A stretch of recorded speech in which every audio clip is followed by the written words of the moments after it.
나는 그날 아침 침대에서 일어나려다가 그대로 주저앉고 말았다. 허리가 아팠다. 아니, 아프다는 표현으로는 부족했다. 온몸이 말을 듣지 않았다. 욕실까지 가는데 10분이 걸렸다. 벽을 짚고 문틀을 잡고 한 발 한 발 옮기는 동안 숨이 턱까지 차올랐다. 거울 속 내 모습을 보았다. 76살. 언제부터 이렇게 늙었을까? 아니, 늙은 건 알고 있었다. 하지만 이렇게 무력해질 줄은 몰랐다. 변기에 앉아 있는데 문득 깨달았다. 이제 혼자서는 안 되겠구나. 이 집에서 이 몸으로 혼자 사는 건 더 이상 불가능하겠구나.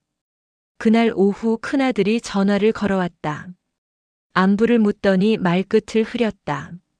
나는 알고 있었다. 또 요양원 이야기를 꺼낼 거라는 걸. 전화를 끊고 나는 거실 소파에 앉아 창밖을 바라봤다. 은행나무가 보였다. 40년 전 이 집에 이사 왔을 때 심었던 나무. 그때는 내 허리만 했는데 이제는 3층 높이까지 자랐다. 요양원. 그 단어만 들어도 가슴이 답답했다. 낯선 곳에서 낯선 사람들 사이에서 남은 시간을 보낸다는 것. 상상만 해도 숨이 막혔다. 그렇다고 요양보호사를 부를 수도 없었다.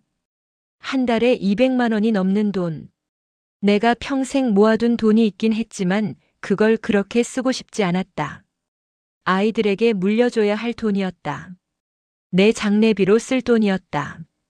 그렇다면 아이들에게 기댈 수밖에 없는가. 하지만 그것도 싫었다. 큰아들은 회사 일로 바빴고 작은아들은 지방에 살았다. 딸은 시댁 눈치를 봐야 했다. 그들에게 짐이 되고 싶지 않았다. 저녁이 됐다. 냉장고를 열었지만 먹을 게 없었다. 며칠 전 만들어둔 미역국이 상해 있었다. 밥을 지으려 했지만 쌀통이 무거워서 들 수가 없었다. 결국 라면을 끓였다.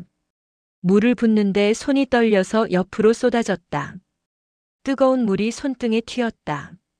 아팠지만 소리를 내지 않았다.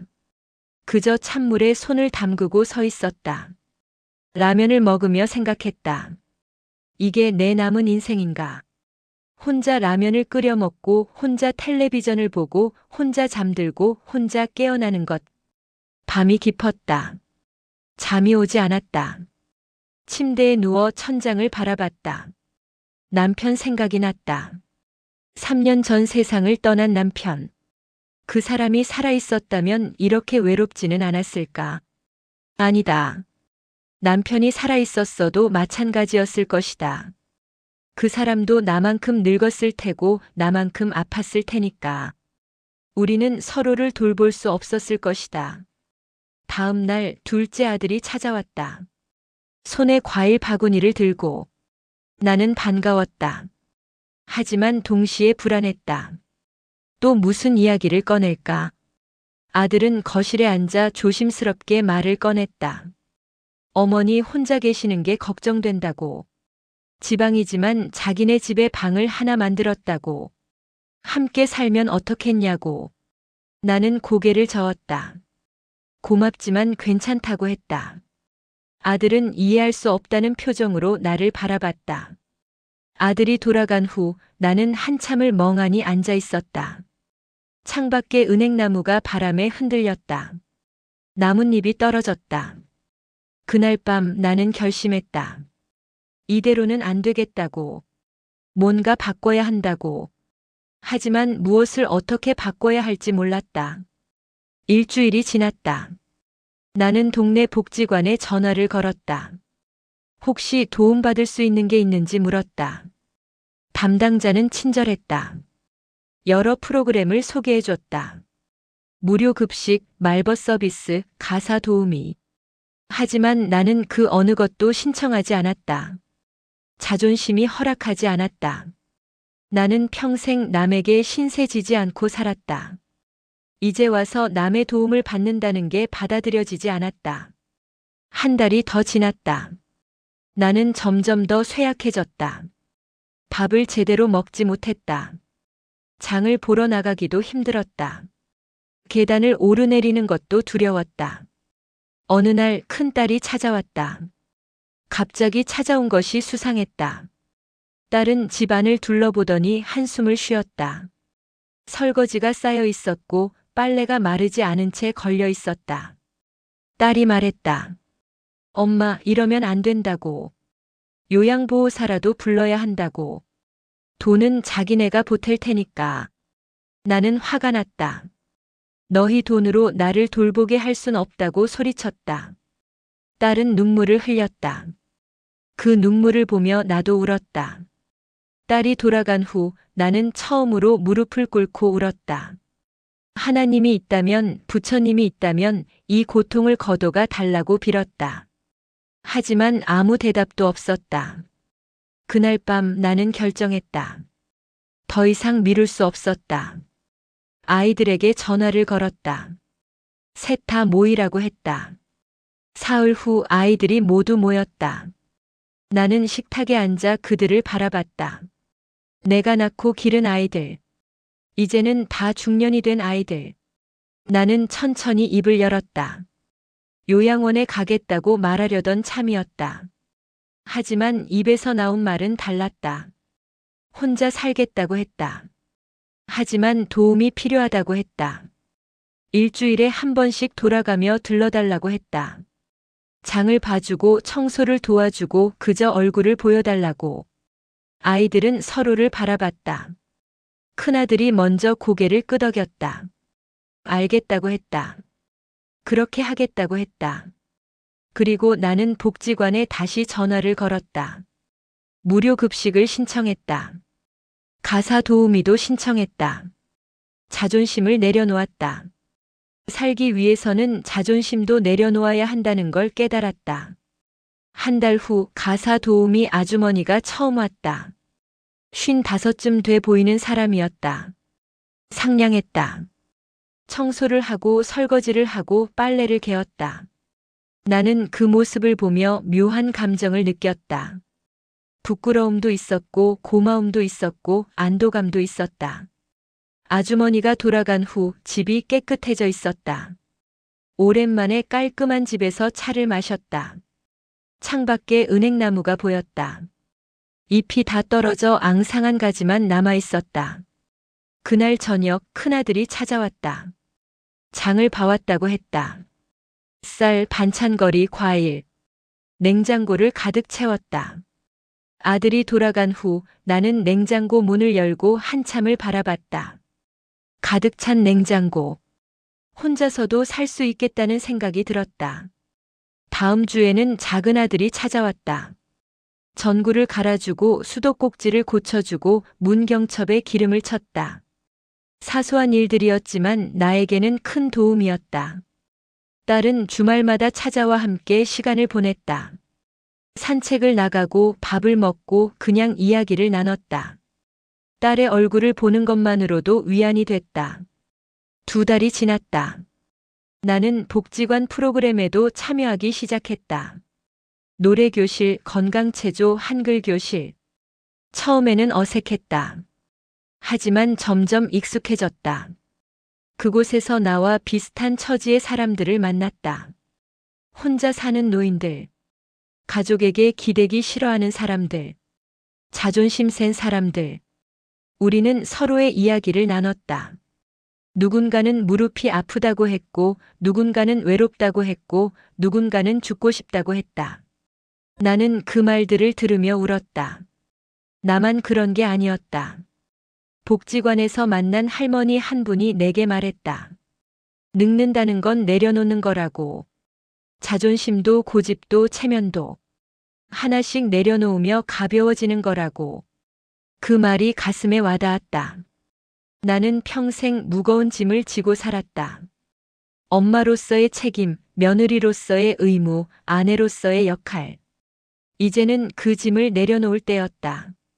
3달이 지났다. 나는 어느새 새로운 일상에 적응해 있었다.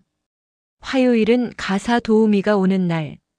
수요일은 복지관 노래교실 가는 날. 금요일은 큰아들이 들르는 날. 토요일은 딸이 오는 날. 혼자 있는 날도 많았다. 하지만 예전처럼 외롭지는 않았다.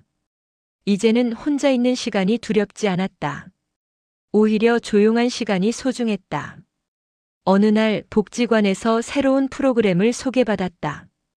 독거노인 돌봄 서비스. 매일 안부 전화가 오고 응급 상황에 대비할 수 있다고 했다. 나는 신청했다. 다음 날부터 매일 오전 10시에 전화가 왔다. 잘 주무셨냐고, 불편한 곳은 없냐고 물었다. 짧은 통화였지만 그것만으로도 안심이 됐다. 어느 날 밤 욕실에서 미끄러져 넘어졌다. 일어날 수가 없었다. 허리가 아팠다.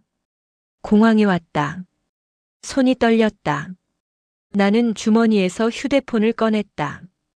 응급 버튼을 눌렀다. 얼마 지나지 않아 119가 도착했다. 병원으로 옮겨졌다.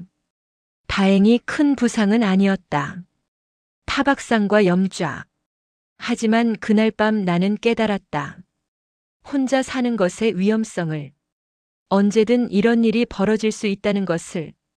퇴원한 후 아이들이 다시 모였다. 이번에는 요양원 이야기가 나왔다. 하지만 나는 여전히 거부했다. 대신 제안했다. 응급 호출 장치를 달자고.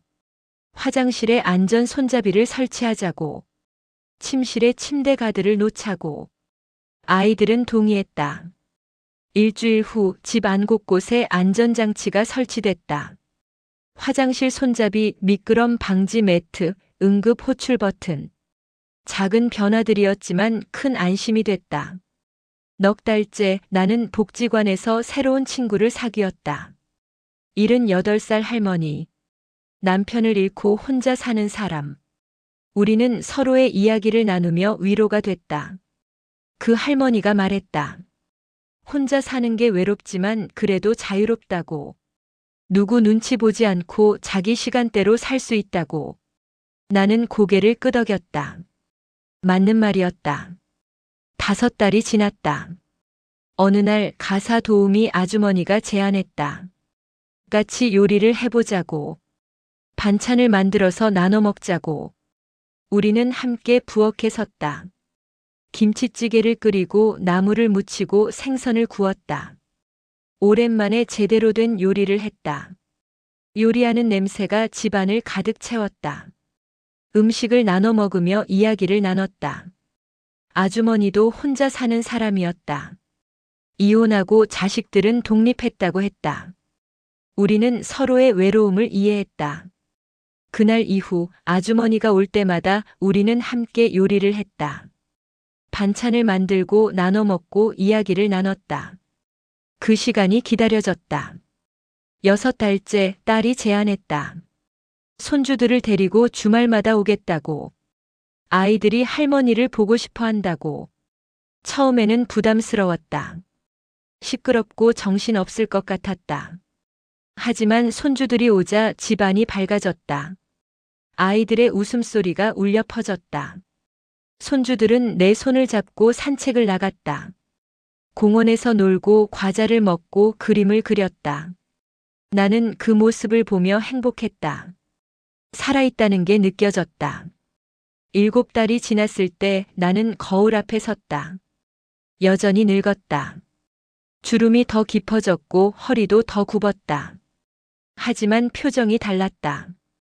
예전처럼 어둡지 않았다. 나는 스스로에게 물었다.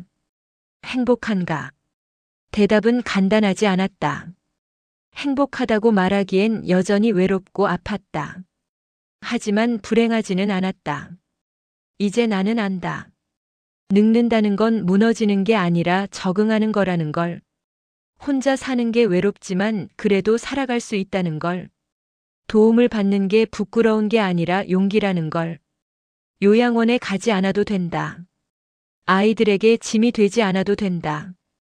큰 돈을 쓰지 않아도 된다. 작은 도움들을 모으면, 작은 연결들을 만들면 혼자서도 살 수 있다. 물론 쉽지 않다. 매일 아프고 매일 외롭다. 언젠가는 정말로 요양원에 가야 할 날이 올지도 모른다. 하지만 그날까지는 최대한 이 집에서 내 방식대로 살고 싶다. 8달째 되는 날 나는 창밖을 바라봤다. 은행나무에 새싹이 돋아나고 있었다. 겨울을 견디고 다시 봄이 온 것이다. 나도 마찬가지였다. 긴 겨울을 견뎠다. 이제 봄이 왔다. 완벽한 봄은 아니지만 그래도 봄이었다. 전화벨이 울렸다. 오전 10시 안부 전화였다. 나는 전화를 받으며 대답했다. 네, 잘 있어요. 오늘도 잘 지내고 있어요. 그리고 정말로 잘 지내고 있었다. 완벽하지는 않지만 나쁘지 않게. 혼자지만 외롭지만 그래도 살아가고 있었다. 이제 나는 두렵지 않다. 앞으로 어떤 일이 벌어질지, 언제까지 혼자 살 수 있을지. 하루하루 최선을 다해 살 것이다. 도움을 받으며 감사하며 버티며. 그것이 내가 찾은 답이었다. 요양원도 요양보호사도 아이들에게 기대는 것도 아닌 작은 도움들을 모으고 작은 연결들을 만들고 하루하루 견디는 것. 창밖에 은행나무가 바람에 흔들렸다. 새싹들이 햇살을 받아 반짝였다. 나는 미소 지었다. 오랜만에 진심으로 웃었다. 살아있다는 것. 그것만으로도 충분했다.